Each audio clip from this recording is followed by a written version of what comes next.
Per 9000's Game Room.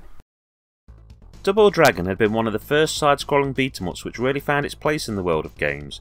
Originally arcade game, home versions were released for the Nintendo Entertainment System, the Sega Master System, the Atari 2600, Atari 7800, Atari ST, Amiga, Amstrad CPC, Commodore 64, Game Boy, Genesis, Mega Drive, Atari Lynx, amongst other platforms. It was a much-loved game and it spawned 2 sequels in the arcades, both of which went on to make their way to a wide series of platforms as well. When it came time for a 4th entry in the series, however, this one was produced purely for the SNES, making it the first Double Dragon game not to originate in the arcades, and also the first Double Dragon game not to be released across multiple platforms. The 4th Double Dragon was called Super Double Dragon in both North America and PAL regions, while in Japan it was known as Return of Double Dragon. Of course, as a continuation to the series, it's a side-scrolling beat-em-up. It was released for the Super Nintendo Entertainment System in 1992. It was published by Technos Japan in Japan and by Trade West in North America and the PAL regions. Now, the SNES was quite well known for its walk-along beat-em-ups, including the Final Fight series, Rival Turf, Turtles in Time, and of course there were some others which, although less famous, you might have heard of. Okay, back to Double Dragon. As per usual in this series, you take control of either Billy or Jimmy Lee, or both if you're playing with a friend. The objective is to proceed through each stage and defeat all of the enemies, including the level boss. The game consists of 7 stages, including a casino, an airport, a gym, a city slum, a forest, and others. The game's variation in stages is pretty good, even though I think the variation in enemies is a little lacking. What I do like though is that there seems to be quite a few options open to you when it comes to attacking. You have a button to punch, one to kick, one to jump, but you also have a guard button for blocking attacks. The guard button is one of my favourite bits of this game because if you time your press of the guard button just right, then rather than just blocking a blow, you can grab certain enemies in an arm grab, leaving the enemy vulnerable to your retaliation. The gameplay moves noticeably slower than previous games in the series, and if you've played games like Final Fight, then it almost seems like everything is happening in super slow motion. At first this took some getting used to, but in the end I think I actually enjoyed this speed because it gives the game a different flavour to all those other beat-em-ups out there. It becomes less of a game of instinct and more of a slow, strategy-based fighting affair.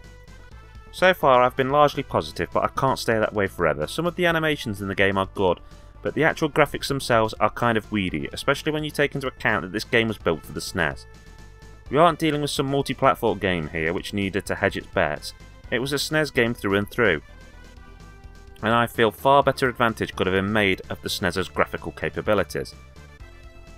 This is a problem I have also with the sound and music. The SNES was, during its peak, the best sounding machine on the market, easily able to produce tunes that you'd hum all day long.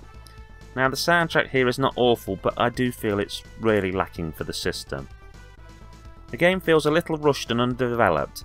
This opinion is supported by the fact that the game's lead designer published a commentary about his involvement in the development of the game in 2004, in which he stated original plans for the game, which he was unable to follow due to time constraints, was that the game was supposed to feature cutscenes between stages and a proper full ending sequence. The actual game itself lacks any real plot besides "these guys are bad, punch them in the mouth." If the above had been included, then plot-wise it was supposed to involve Billy and Jimmy Lee investigating a criminal organisation known as the Shadow Warriors. They would be investigating them because of their possible connection to the disappearance of several local martial artists, and eventually they would come face to face with the gang leader Duke, who would have been revealed to have been a childhood friend of the Lee brothers, adding an element of drama to the game's climax.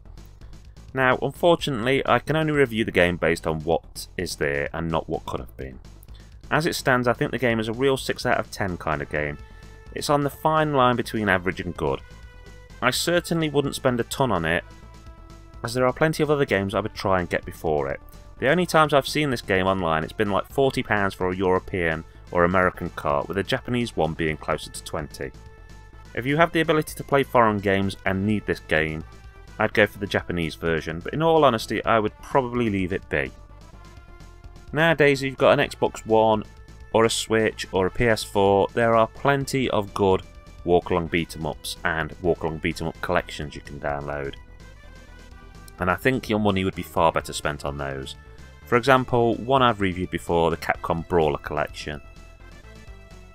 I think that spend your money on that. There's like 6 or 7 games on there. And there's better ones than this. Okay, that's Kerr9000 signing off saying keep on gaming.